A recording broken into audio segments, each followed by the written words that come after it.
Hello, ladies and gentlemen, and welcome. First of all, thank you to the ERA for asking me to present here today. And I hope I've prepared some information that you will find quite interesting. The issues that I would like to discuss with you today, first of all, why are the criminals attacking us? That's the first question, to understand what they're after so that you can know your enemy and understand what they're trying to achieve and build your defenses accordingly. Secondly, there's a very big problem to address, which is within an institution, particularly within a large institution, where does responsibility for dealing with cybercrime incidents live? Who is going to respond to cybercrime incidents? So this is what I mean when I say cybercrime versus cybersecurity. So I'll discuss that a little bit more. Next, I want to talk about some case studies, private sector case studies that I've been involved in, and then some industry-wide collaboration initiatives, because I think what you will all agree with, anybody, I think most of you are here from the private sector, what you will agree with is that if you have colleagues in other organizations similar to you, if you are attacked today, it will be them tomorrow. And if it's them today, it will be you tomorrow. So there is an opportunity for institutions in a particular sector to work together and collectively make your country or region an unattractive place for criminals to operate. That's what I mean by industry-wide collaboration initiatives, and I will share some experience with you of some of them. And finally, I want to talk about an issue that I consider is perhaps one of the most crucial issues in cybercrime for institutions today, which is staff awareness. So I would like to spend a few minutes talking about why I think staff awareness is so important. So we have plenty of time to discuss these things, and I look forward to hearing feedback that you have. So let's move on to the first topic, on criminal money on the internet. So when you're talking about money on the internet, generally speaking, what happens is the criminals do some sort of crime, whatever it is, to make money. In money laundering terminology, that's referred to as the predicate offense. Whatever you did to make money. Now, you want to launder that money. And there's various ways in which you can launder that money. And the ways of laundering money are called typologies. They're ways of laundering money. And so I will be talking about some ways that people use the internet to make money, predicate offenses. I will then be talking about some ways that criminals use the internet to launder money. That's laundering typologies. And then I will be talking about generally the ways that criminals use the tools and infrastructure of the internet to support their criminal activities. Okay, so let's start with predicate offenses. Here are some examples. The first is identity theft. So this is where if you can get somebody's name and address and date of birth, for example, by compromising their computer, then you can, for example, apply for a loan in that person's name. You can potentially get a passport in that person's name and do all sorts of problems for them. It's a very broad area, identity theft. The next is payment card fraud. So again, through the theft of an individual's payment card details, the use of those details to, for example, clone a card and withdraw money from an ATM, or to, for example, use those details to buy goods online. So this, in fact, has actually been an area where crime has been decreasing, because there's been a lot of excellent work that has been done by the payment industry to protect against these types of crimes and to protect against the loss and misuse of stolen card details. The next is the use of compromised online banking credentials. So these can be used both as a source of criminal funds and also as a way to launder money. So if you can get access to somebody's online banking details, you can first of all take money out of their account, possibly, or secondly, transfer money into their account and then transfer it onwards from there. So use their account without their knowledge as a mule, as a money mule account. Another example of online attacks that take place is what's called confidence fraud or advanced fee fraud.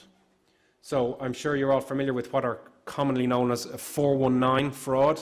This is advanced fee fraud where somebody receives an email and it says, I'm Prince somebody and I have $100 million. All I need from you is $10,000 for legal fees and I'll transfer the $100 million to you. But of course there is no $100 million and they're really after the $10,000 that they're trying to get from you. So to make you send a small amount of money in anticipation of a larger receipt. This is also quite commonly done, I understand, on dating websites where typically guys, men, log on to online dating websites and they get connection requests. I don't know exactly how it works. They get dating requests from attractive girls. And then the girls say, yes, I want to meet you, but I don't have the money for the ticket to travel to where you are. And of course, you say, oh, I'll send you the money for the ticket. And they send the money for the ticket and then the person disappears with the money. It's the same thing. It's sending a small amount of money in anticipation of a larger reward, I think you could say. Okay, so another example is stock market manipulation. So this is a technique by which spam is used to make money. If anybody has ever heard of the expression a pump and dump, that's what this is. So what happens is the criminals buy a whole load of worthless stock, worth a tiny amount of money, and then they do a huge spam campaign where they send out millions and millions of emails saying, this is a great buy, you should buy this stock. And some people will, and the price of the stock goes up, and then they sell their stock. It's a classic stock market manipulation. But the tool that is used is spam, and it's done totally online. Pyramid schemes and multi-level marketing schemes, these are done both online and offline. I think everybody knows what pyramid schemes are, where the aim is not to sell goods, the aim is to recruit people to sell goods on your behalf. And when in fact there's no value to be made. Nobody ever likes talking about child abuse materials, but this is a huge area of criminal proceeds. Huge area. And another one is the sale of counterfeit pharmaceuticals. Another area, which is a form of intellectual property theft. So, and then the broader area of the violation of copyright and related rights as well, another huge area. And online extortion. This is a massive area these days. Anyone who has ever heard of ransomware, that's online extortion. So ransomware, for those who aren't familiar, I'm sure you all are, but just in case, is a person gets a virus onto their PC and the virus encrypts all the photos and documents and everything that are on the PC. And then a message appears on the person's screen saying, all your documents have been encrypted, send us $500, whatever, a certain amount of money in order to get your documents back again. So that's one form of it. That's extortion. That's holding the person's documents for ransom. It happens both to individuals and it happens in organizations. And if any of you, I don't know if any of you, and I don't want to ask, if any of you have ever got one of those ransomwares on your machines, in your organization, I bet you paid. Most organizations pay when they get those types of things happening on their machines. Another type is a denial of service attack, where somebody's website is taken offline. The example that I give here is always an online gambling website before a major sporting event. So in Ireland, or in the UK, if there's any colleagues here from the UK, will have heard of the Grand National, which is a horse race. that takes place, and it's hugely popular with people for voting, or for not voting, betting. And if a gambling website receives a denial of service attack a few days before a major sporting event like that, they can be losing millions a day through that type of incident. So then they receive a call or something saying, we're doing that attack, pay us a certain amount of money and we'll go away. So it's a denial of service attack as well, holding your website for ransom. So suppose you've done one of those crimes now and you've made some money. Now you have to launder your funds to make them into legitimate funds. Eventually you're going to want to spend that money that you made. So there's a whole host of ways that this can be done online. Obviously there's lots of different ways that it can be done, let's call traditionally as well, but that's kind of out of scope of this discussion. I'd like to focus on the ways where the internet is used for laundering funds. So, one of the key ones is the use of money remittance providers.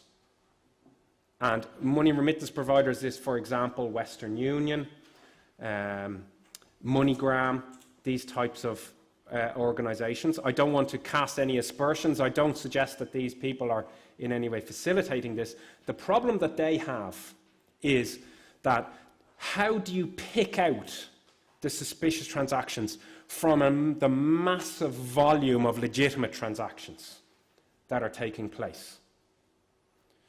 So that's one problem of money remittance providers. There is, however, another problem of money remittance providers, because there is certain, let's say, certain ethnic groups or groups of immigrants, and when they go to a particular country and they want to earn money, and then they want to send that money home to their relatives at home in wherever their country is. To facilitate that, what is sometimes done is there will be one guy in the country and he has a shop. So the people, the immigrant community, go to the shop and they give him money, and he transfers that money to his brother or his relative in the home country, and then he just gives it out to the relatives. So it's effectively a money remittance, it's a money transfer system, but it's completely informal and unregulated. It's two guys, one who happens to be in a country where there's an immigrant community, and one who's at home in the home country. And the immigrant community give him money and he transfers the money home. Completely unregulated. So they're a problem. But they also kind of fall into the category of money remittance providers. So that's one way. Another is wire transfers. Transfers from one bank account to another, particularly between banks, and especially when it comes to internet or international transfers, which is another example that I have here later. Because as soon as things become international, as I'm sure anyone here who is an investigator knows, as soon as things become international, everything slows down. Everything slows down. The minute you have to request evidence from another country, you're talking minimum 6 months. Minimum. More like 2 years, and sometimes never. So wire transfers, particularly international transfers, are a major issue. And the criminals know it, of course they do. They know it, so they use it. Bank account takeover. I mentioned already that if somebody's bank account is taken over, that can be used as a mule account, for transferring money through, not only to steal the money out of, but also as a transit account.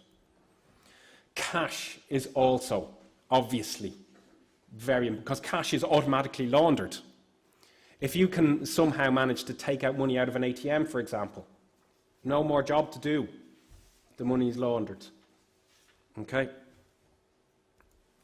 Internet payment services is another another way in which funds are laundered, for example, through PayPal and so on and so forth. Although PayPal, for example, is a bank. It's a bank in Luxembourg, and they have very good fraud detection systems. So, but they are still used. Those organisations are still used. Money mules is really the key to a lot of the online money laundering that happens. And these come in two flavours.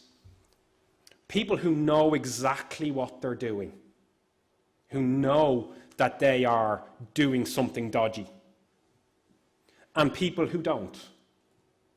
And so how can somebody who believe that they're doing something innocent when in fact they're laundering money? It's very simple. All that happens is the criminals go to a job website, a legitimate job website, and they put up an ad for a job, for example, a financial controller. And you apply for the job, you check out the website, it all looks very legitimate.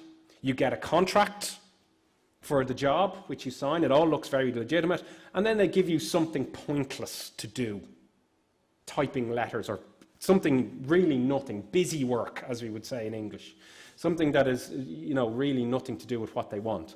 But eventually, what will happen is you'll go, and now a part of your job is to receive funds. We haven't got the bank account set up in your country yet. Can you just receive the funds and disperse it and pay our suppliers in your country?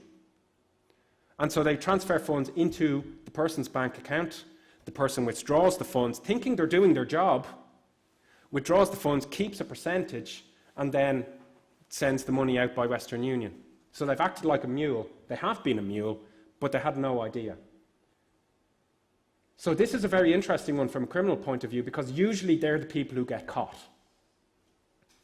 But the question then becomes, are you going to charge that person with a crime, or are you going to treat them as a witness? And I was involved in a simulation exercise 2 weeks ago, where we had law enforcement and prosecutors and private sector from all different countries, and we came together and we gave them a scenario that involved that very question. And the answers were different. Some people treated them as a suspect and charged them with the crime, and some people treated them as a witness to catch other people. So it really depends. Anyway, money mules is key. And then international transfers, which I've already mentioned. Now, virtual currencies is another very difficult area to deal with. Not as difficult as you might think, but still difficult. Because eventually, virtual currencies... Now, I'm talking here strictly about the proceeds of crime. Okay? So for any lawyers who are present, I'm drawing the distinction between the proceeds of crime and an instrumentality of crime. Okay? So for those who are trying to launder the proceeds of crime, eventually you're going to want to turn your virtual currency into real money. So you have to go to a virtual currency exchange, and they will transfer your virtual currency into real money. And that's where you trace, where does the virtual currency get converted into real currency? By regulating those entities, that's where you have the opportunity to identify where the conversion is taking place between virtual currency and real currency. So it's not as simple as all that, but it's improving. The situation concerning virtual currencies is improving, particularly with Bitcoin. Now, the use of purchases through the internet. This is just the same as a criminal buying a car with, say, money that they made selling drugs, buying a car, and then going to a second-hand car shop and selling it. And they make whatever amount of money that they make selling the car. It's exactly the same. You use stolen, compromised credentials to buy something on the internet, you receive it, and then you sell it, and you make money. And the difference between what you purchased it for and what you sold it for, who cares? Sure, it was stolen money in the first place. What you're really after is the value that you can get for selling it. Now, up until now, the ones that I've talked about have been, shall we say, something that you could do at home. Okay? Something that any of you could do at home. So any individual could have done. However, Dave O'Reilly, for example, receiving 100 million euros into his bank account is going to look a bit suspicious. Yeah. So to add an air of legitimacy to larger scale laundering of money, shell companies are used. Fake companies. So a transfer to, for example, FTR Solutions Limited for 100 million. Okay, that would look suspicious as well. But to transfer to a larger offshore company for a large amount of money, that has an air of legitimacy that a deal between individuals wouldn't have. So shell companies are also used online. The use of prepaid cards. Prepaid cards are more or less like cash. So for example, if you can charge up, and the same is true of mobile phone top-ups. So there was one case in Ireland where online bank accounts were being compromised, and they couldn't set up new beneficiaries, so they couldn't transfer the money directly away. So what they did was they topped up prepaid mobile phones to the maximum. So whatever, you can put a maximum of €200 credit on a prepaid mobile phone, and then they sold them in the pub. Who wants to buy a mobile phone with €200 credit on it for €100? So that was another way, the use of prepaid value as a mechanism for laundering stolen funds. Online gambling is another example. This is frequently used. The example of online gambling that I always give is, let's suppose I have loads of stolen credit card data that I want to monetize. Well, what I do is I give you all of you, a credit card each, a stolen credit card each, and then we all go into a gambling room on the internet, and you all lose to me. You all charge up your accounts and lose to me, and then I transfer my winnings onto my legitimate card. And so I've used, you have all used the stolen credit cards, but I've got real value now from the online gambling company. So that was the mechanism that was being used. So unless the online gambling company has the records to allow us to see the use of the stolen credit cards, where the winnings went and onto whose credit card those winnings went, the chain of money trail is broken. And invariably those companies are abroad. And so you have that international problem as well. Third-party funding. This is a general name that's given to the use of third parties like money mules in financial transactions. The non-face-to-face nature of all of this. So this is not like, if any of you are from banks, where a customer walks into a bank and a teller can make an assessment of whether that person is a genuine customer or not. The relationship is taking place in a non-face-to-face way. So you're relying on the credentials that you have provided to that customer to authenticate that person, their online banking credentials, for example, or their PIN if it's a credit card. But you don't really know that person, the person who is performing the transaction, is the person that you provided those credentials to. You only have a degree of confidence.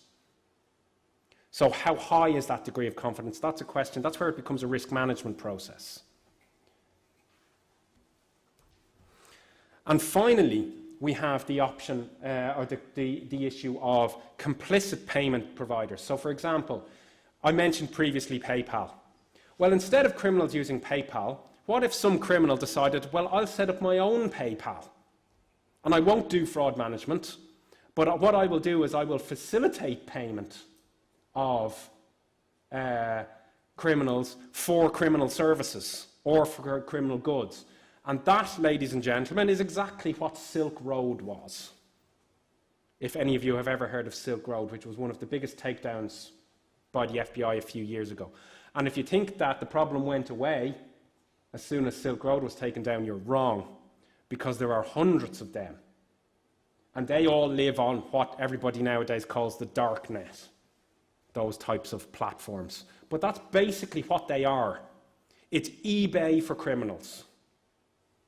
So you can go on there and you can say, I would like drugs, or I would like malware, or I would like services to help me configure my malware, I would like to host child pornography somewhere, and you just buy them, pay, usually in bitcoins. That was why I drew the distinction between proceeds of crime and instrumentalities of crime. So proceeds of crime is you want to cash this out and use this money in the legitimate economy. As an instrumentality of crime, in other words, as something that can be used to commit further crime, you can just make bitcoins and then spend those bitcoins to buy guns or spend those bitcoins to buy drugs directly. That is the problem that we face these days. So that gives you an idea of what the problem is. Now, why did I tell you? Oh, I'm sorry, I'll just mention there are all sorts of tools available. Botnets, malware, spam, and so on. You've probably heard of all of these. The point that I would like to make to you, ladies and gentlemen, is what you are dealing with is a very organized group of people. So it is time to get organized ourselves. And that's what the remainder of this talk is about. Ways in which that I've observed that we're not organized and that maybe there is some opportunities to do something about here. Okay? The first one that I'd like to talk about is cybercrime versus cybersecurity. Okay?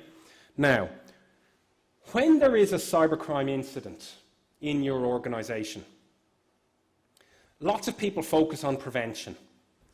But I hope that you think someday something's going to go wrong. You have to think that. Someday something's going to go wrong. What are we going to do? And the problem is people don't think about that. And here's what happens. You have all different sorts of parts of the organization that have a little bit of the solution to the problem. So you have a fraud department, and they're going to be responsible for some aspect of cybercrime investigation. You have physical security people, and they might be responsible for maintaining your PCs and stuff like that. You'll have a money laundering compliance department. You'll have an incident response unit, maybe. Usually, though, these are usually for IT incident response. You'll have an information security group. You'll have some security operations people. You'll have IT operations, and these two might not be the same. You'll have a data protection unit. You'll have a legal team, obviously. You might even have cyber insurance if you're very organized. And you'll have an executive board. And the problem is that in the vast majority of the time, these people aren't talking to each other. And so then a cybercrime incident comes along, or a cybersecurity incident, and I'll explain what I mean by the difference between those in a minute. But an incident comes along, and everybody is running around, as I say, with their hair on fire, trying to decide what to do, trying to put policies and procedures in place while the incident is taking place. And the problem then is that you make bad decisions because you're in the middle of a very stressful situation. Everybody's trying to do everything. Everybody's panicking. And I've seen situations like this where you have very senior managers shouting at each other and storming out of the room because they can't decide who's responsible for dealing with the incident. So that's a major issue with cybercrime. So, what lives where? I always draw a distinction between cybercrime and cybersecurity. Now again, for anyone here who is legal, I don't mean cybercrime as, for example, defined by the criminal act of cybercrime, for example, the Budapest Convention. I don't mean that type of cybercrime. What I'm talking about here is, within a financial institution, for example, where does responsibility for dealing with certain types of incidents live? And cybercrime usually means fraud. So, usually, the fraud department are the ones where it is the customer has been the target or the victim. The customer's funds are the target of the criminality. And I draw the distinction between that and cybersecurity. And cybersecurity is where the financial institution itself, not the customer, but the institution itself, is the victim. So that is the distinction that I have seen to be the one that most institutions use. So, strictly speaking, from a legal point of view, either of them could be cybercrime as defined, but legally. But practically, it's different people who are dealing with these incidents. Okay? So what does it mean to be ready for these types of incidents? And I'd like to provide you with some case studies of the types of incidents I'm talking about. So malware, I'm sure you're aware of, can mean a whole host of different types of things. In 2015, for example, there were, just in 2015 now, which was the most recent figures I could find, there were 140 million new types of malware just in 2015, with 500 million different types identified in total. Okay, and then in 2015 again, Kaspersky alone registered 2 million attempted malware infections, the aim of which was to steal online banking details. 2 million different types of malware. Okay, so how they all work, they differ in the details, but how they all work in general is the customer's PC gets infected with a malware. The malware will report to the criminals a new PC has been infected. And what CNC stands for there is command and control. This is the infrastructure that the criminals use for operating their malware. Then the customer logs on to their online banking, and the credentials that the customer uses are stolen and reported to the criminal. So then the criminal logs on to the online banking and sets up a beneficiary. They don't transfer the money to themselves, they transfer the money to a mule. And then that mule will withdraw the funds as cash, for example, and transfer it by Western Union to the criminal and keep a little fee. So that's basically how it works. Now, there's all sorts of variations on that. For example, maybe they don't log on using separate infrastructure. Maybe they remote control the customer's PC and log on using the customer's PC. Or instead of capturing their credentials, what they can do is inject additional instructions, wait for the customer to log on, and then change or inject additional instructions into the customer's logged on banking session. So all different variations. But generally speaking, I wrote this slide years ago, and at a really high level, like what we're talking about now, it's the same. They all work in roughly the same way. Okay. Now, so how do we get ready for these types of incidents? We have available to us 4 broad categories that we can do. We can raise awareness. We can put in place prevention initiatives. We can put in place detection initiatives, and we can put in place response. Okay? So, what are we going to do in terms of online banking to, for example, raise awareness? Okay? The first of all, who needs their awareness raised? Financial institutions need to raise awareness amongst themselves of the threats that are being experienced by their peers. So we have an opportunity for raising awareness, and this comes onto these industry groups that I'll be talking about later on. Then we need to raise awareness amongst the customers. And I'll just give you an example. It's not a perfect, nothing is a perfect solution to any of these types of problems, because I don't know if any of you, do any of you work in financial institutions? No? Any of you use online banking? Right. Well, sometimes when people use online banking, their bank gives them a little card with numbers on it.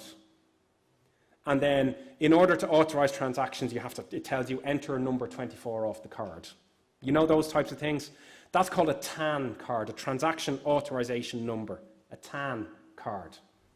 Now, there have been phishing campaigns where phishing websites have gone out to customers, and the customers have entered the entire card into the phishing website and double check to make sure they got it all right, and then they submit. What can you do about that? At the end of the day, you have to kind of go, well, some people are just going to get taken in by those types of incidents or by those types of attacks. So customer awareness, yes, it's important, but it's not a single solution. Now, public sector awareness as well. My colleagues here will be talking about a different perspective on this afternoon, but institutions, private sector institutions, have an opportunity to work with your public sector colleagues You should not be thinking of your public sector colleagues as the enemy. In fact, you're all on the same team, trying to catch criminals, trying to stop criminality. So there is an opportunity for engaging with your public sector colleagues, law enforcement, police, prosecutors, and so on, to explain to them what your concerns are in terms of sharing information with them and working out some sort of collaboration that is to everyone's mutual benefit and enhancing in the area of public-private cooperation. So there's some things that can be done in terms of prevention of banking malware. More are another example of practical things you can do. Some financial institutions, for example, give out free antivirus software to all their customers. The problem with that is that some percentage of the customers, they install the antivirus software in their machine and then their machine breaks. And they ring up the bank going, "You broke my computer." And the banks don't want to get into the business of supporting PCs. So that's the problem that some financial institutions have on that. Another example is technical controls such as two-factor authentication, or very common these days is you get an SMS with a code in it that you then enter into the online banking. Okay? And then setting up those types of controls around very sensitive things like international transfers or setting up new beneficiaries. Now, how are you going to know that your financial institution is being targeted by malware? Believe it or not, the vast majority of the time, what happens is that a customer rings you and says, "All my money's gone," which I think you'll agree is not a very optimal solution. So what can be done that's better than that? And there are patterns that can be detected. Again, it's not perfect, but it will catch a certain percentage of them. For example, if I log in from Ireland, I'm from Ireland, so I log in from Ireland, and then 30 minutes later I log in from China. Right? It is impossible, obviously, for me to get from Ireland to China in 30 minutes. So here's something that you can detect that's very obviously a problem. Okay? Or other unusual patterns of transactions. For example, suppose I log on to my online banking once a week and I make an international transfer once a year. And then all of a sudden I make 20 international transfers in one day. Yeah, maybe that's legitimate, but maybe not. And it is a deviation from my normal behavior. So that's something that can be detected. And another example would be setting up unusual beneficiaries. Now, in terms of response to these types of incidents, I mentioned already that coordination, internal coordination, is very, very important for responding to these types of incidents.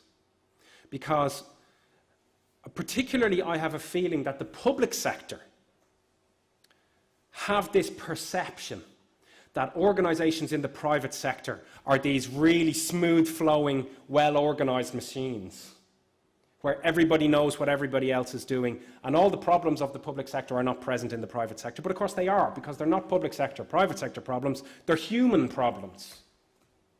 When you have a large organization, it's hard to organize. And it's not perfect, and stuff gets missed, because nobody knows everything that's going on. So you have some people know something and other people know something else. That's a problem in the public sector and that's a problem in the private sector.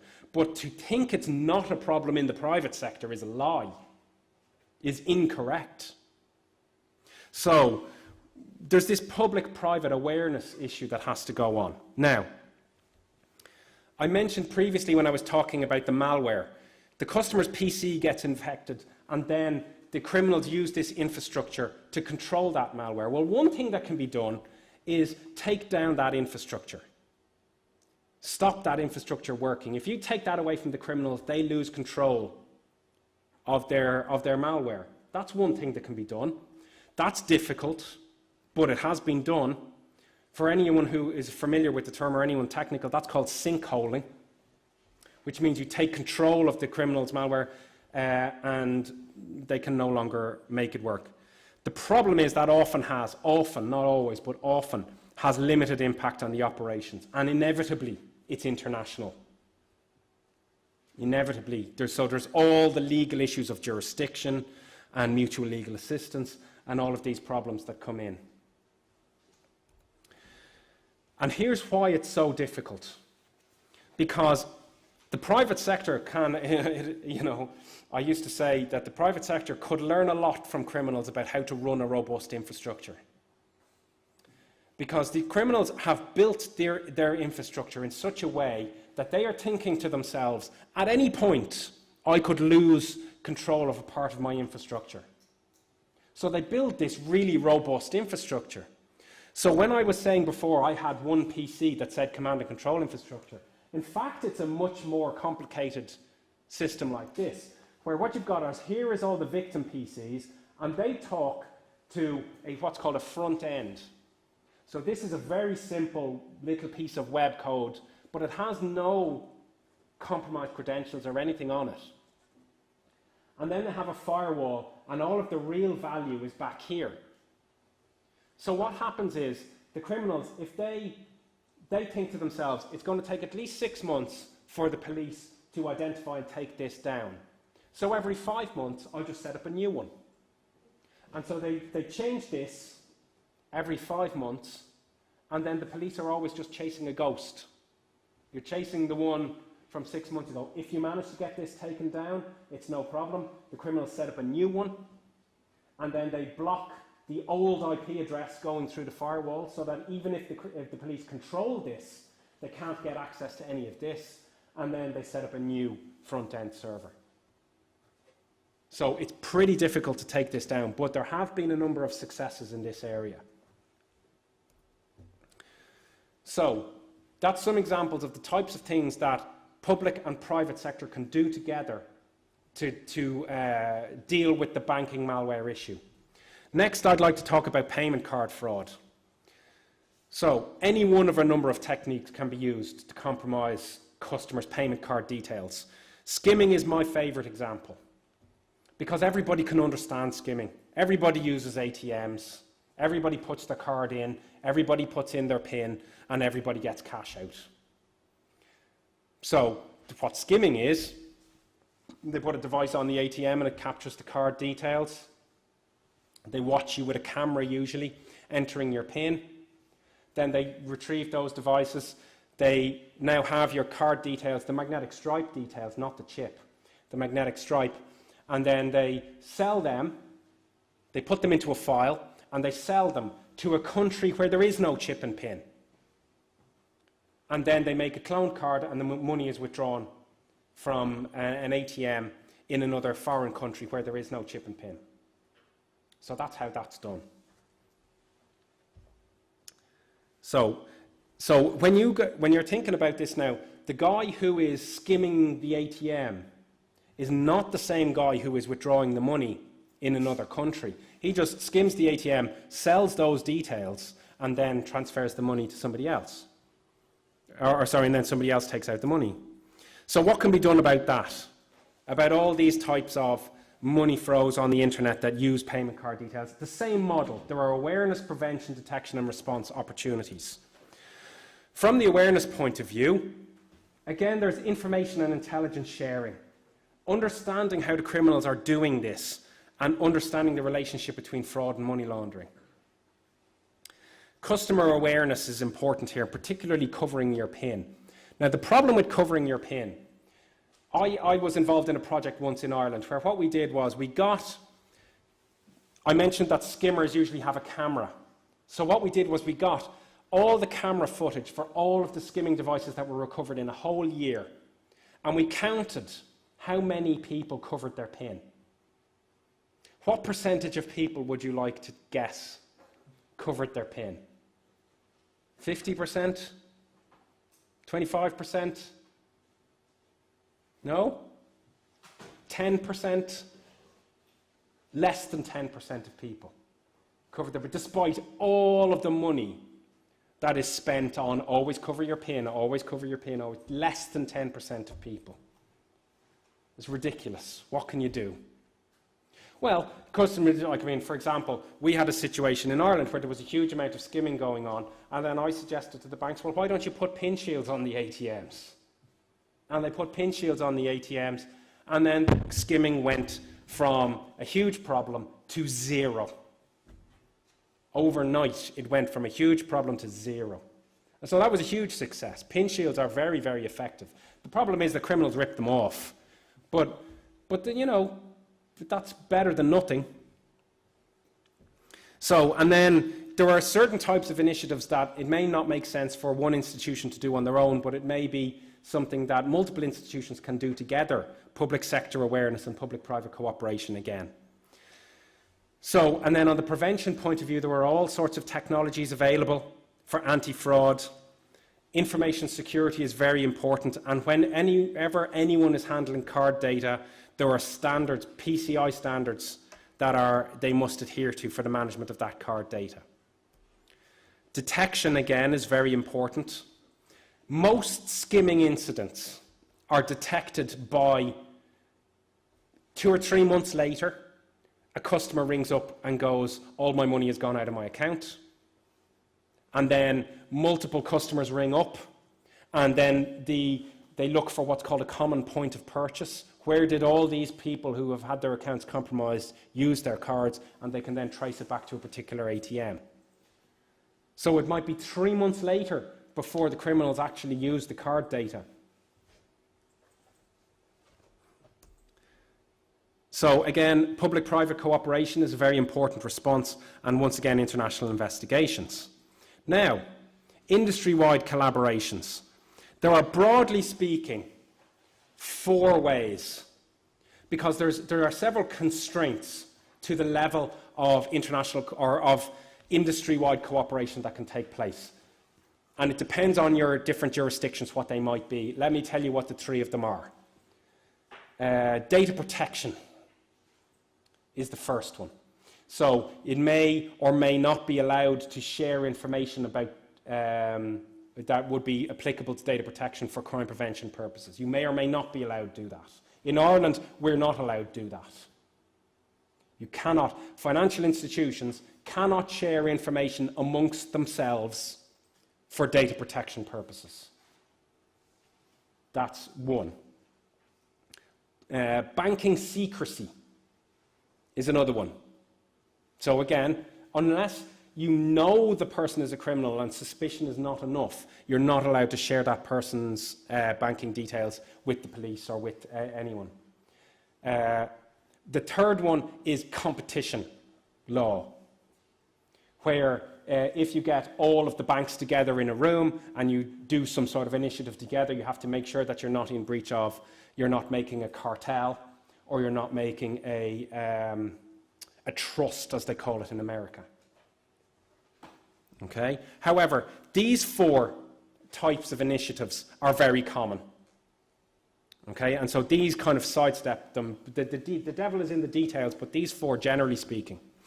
The first is fraud and security forums, where the fraud teams or the fraud management teams of each of the institutions, they meet together and they share experiences of the different types of fraud that they're experiencing.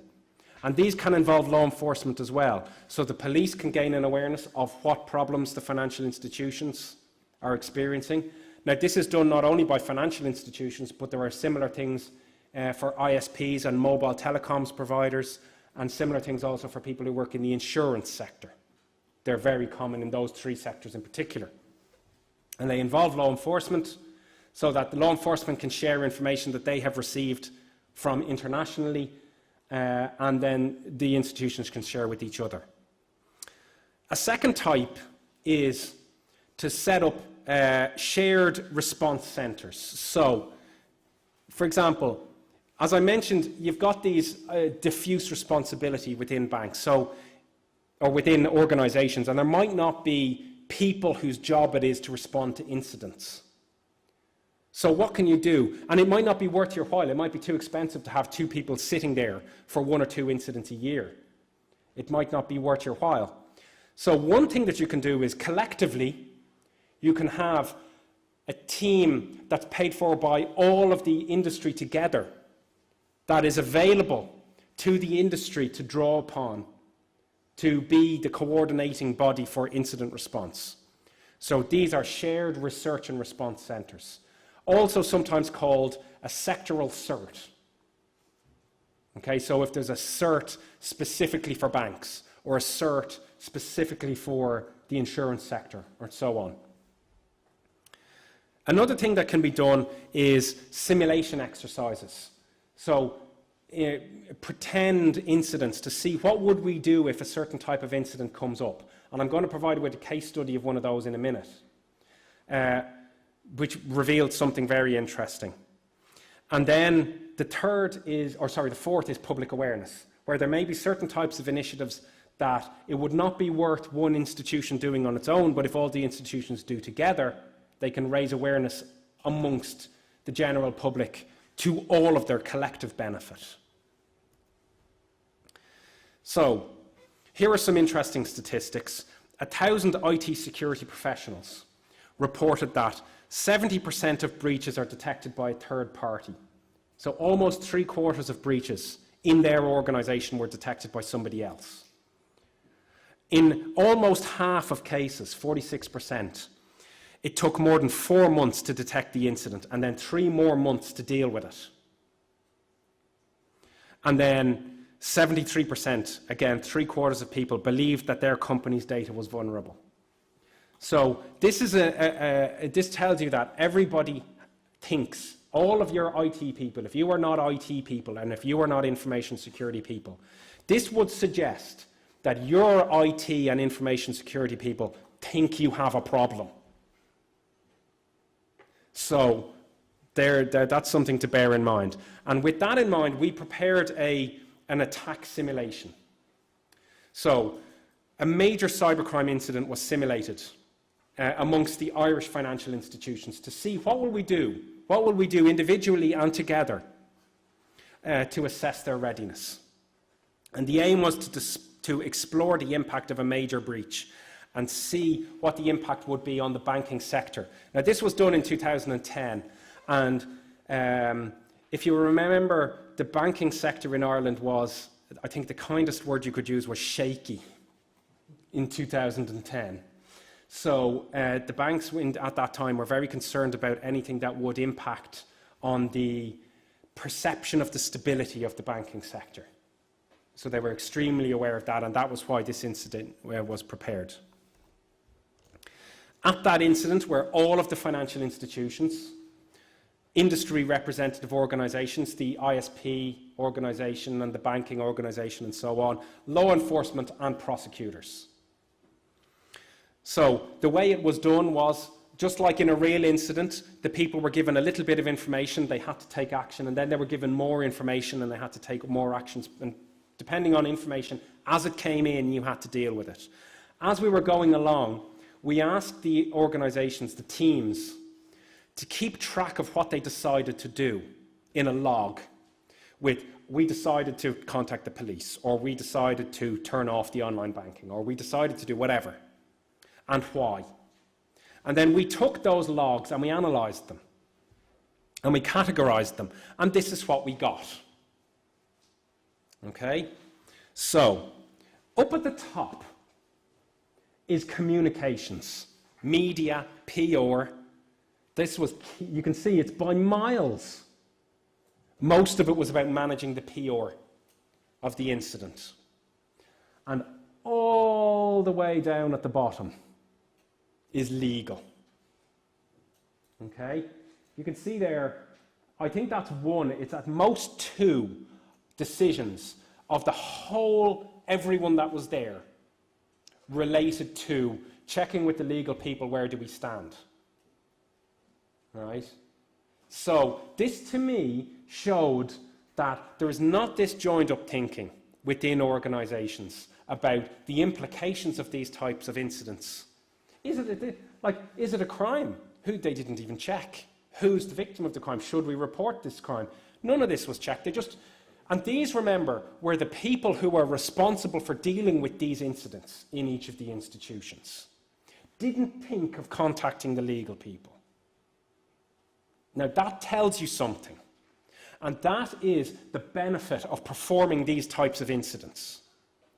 Because you go, right, guys, the people, guys and girls, obviously, people, you need to contact the legal people whenever such an incident takes place. So that is something. Now, I should mention as well that the one that's not in here, that should probably be in here, is insurance. And the reason why insurance isn't in here is because at the time, back in 2010, you couldn't get cyber insurance. Or if you could, it was very, very unusual. Now you can, so it will be interesting indeed to rerun this and see which groups of people thought of checking whether this was going to be covered by our cyber insurance. So that's another, gives you an idea of not only these are the results, but the other thing is the types of lessons that you can learn from these types of simulation incidents. So this can be run, these can be run internally by one organization, but they can also be run as an industry group involving, like I say, for example, law enforcement and so on, and that was what we did in this particular case. Now, so the threat of cyber incidents should not be ignored, even if you've not suffered from them, and a multidisciplinary approach is essential to those, and they were the kind of key messages. Now, I'm going to skip on to awareness now. The last thing that I want to talk about is why is it so important for your staff to be aware of cyber incidents and to have good cyber information security skills. Okay? Because criminals have moved these days. The entire focus of criminality has shifted from targeting technology to targeting humans. Okay? So, the example that I always give of, you know when you get a Word document in email and you click on it and it says this document has macros, enable macros or disable macros. Do you know that box? Does everybody know what I'm talking about? Right. Well, if it was a technical attack, targeting technology, what the criminals would be trying to do is to figure out some way within Microsoft Word for you, when you click on that document, that that box doesn't come up but the macros run anyway. Right? That would be a technical attack. But that's not what's done. Right? What happens is, in 99.7% of cases, that's virtually all the time, documents used in attachment-based attacks relied on social engineering. So what that means is that that document was received by someone, they opened it, they saw this box that said enable macros or disable macros, and they clicked enable macros because they thought they were supposed to, or they thought they were doing the right thing. That's what I mean by the shift has been from targeting technology. Not that that enable macros box didn't come up, but rather that it came up, but the criminal had tricked the person into thinking they should click it anyway. They should click enable macros anyway. That's how things have changed in the last few years. Okay? And there's other examples here. 98% of URLs linked to malicious malware, In other words, links in emails virtually always lead people to malware that's going to try and infect their PC. Right? More than 2 billion mobile applications that steal personal data were willingly downloaded. Willingly. So what happens here is, you get this sort of Facebook message from someone saying, oh, I found this brilliant application. And they send it out to their friends. Everybody downloads it and it's got a malware in it. That's what happens, and it's some stupid game. But meanwhile, they give it access to their photos and their details and whatever. Okay? So this is what I mean by the shift these days is towards targeting humans. Why? The why is because between half and 2/3 of data breaches have a root cause in human error. Half if you ask the UK Data Protection Commissioner, 2/3 if you ask the Irish Data Protection Commissioner, have a root cause in human error. And what this means is amateurs hack computers and professionals hack humans. And the implications of this for you is your organization and your information and your people are being targeted. Even if you don't know it, it's true. This is why awareness is so important. So what can we do about this? I bet you, all of you who work in large organizations, once a year probably have to go through some sort of hour-long web-based training program where you're told, don't click on this type of email, watch out for this, our policy on this is this, and you're allowed to do this and you're not allowed to do this, and so on and so forth. You have some sort of information security awareness program that provides staff with training, but it's once a year, and it's usually an hour, and it's usually web-based. And the problem with that is that information goes in one ear and out the other. So nobody remembers any of it. And why don't they remember any of it? And the answer is because at the point they're being taught it, they don't see how to apply it to their job. It's like, yes, I understand I shouldn't be clicking on emails. Yes, I understand that I shouldn't, but I don't know how to, it's not clear to them how to apply that to their job. So what you've got is, you've got a reliance on technical solutions. What people do is they go, well, IT have put in place some sort of anti-spam filter. If I receive this email, it must be okay. So they're relying on the technical controls. They've been told to learn policies, and they have this culture of trust because I'm relying on this and I've been told what the policies are, so everything's fine. But we need to change that. That needs to change to an organizational culture where everybody individually takes responsibility for the security of the organization. And instead of learning policies, you need to be learning behavior, and then you need to be moving from trust to moving to suspicion. So I've only a few more minutes, so I'm going to just give one example. I have two examples here, but I'm just going to give one, and it's my favorite one, which is sharing passwords. Sharing passwords is bad, right, from a security point of view. Okay? But here is how it happens. You're working away in your office, doing whatever you do, and you get a call from your boss. And your boss says to you, I am out at a meeting, and I forgot to check this report.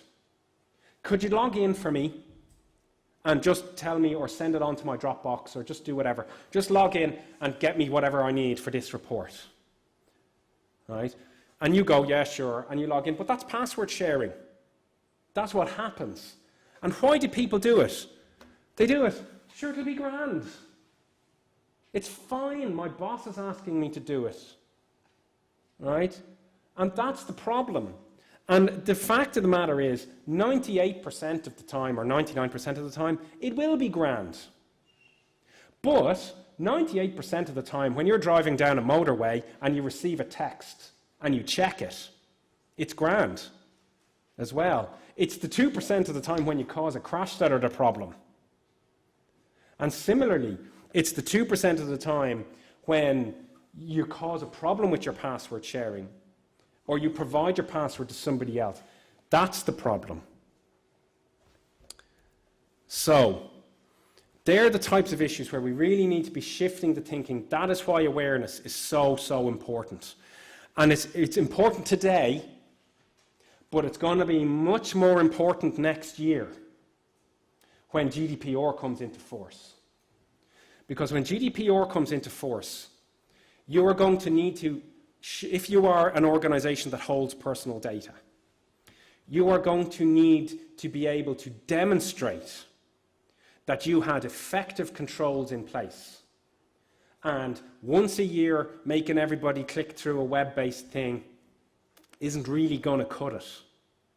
So you have to show that you have made genuine efforts to make sure that organizational security awareness is in place. And there we go. Thank you very much. I hope there was some useful information there for you now. It's a long talk, I know, but I've just finished just in time, and so I have some time for questions if anybody would like. Thank you.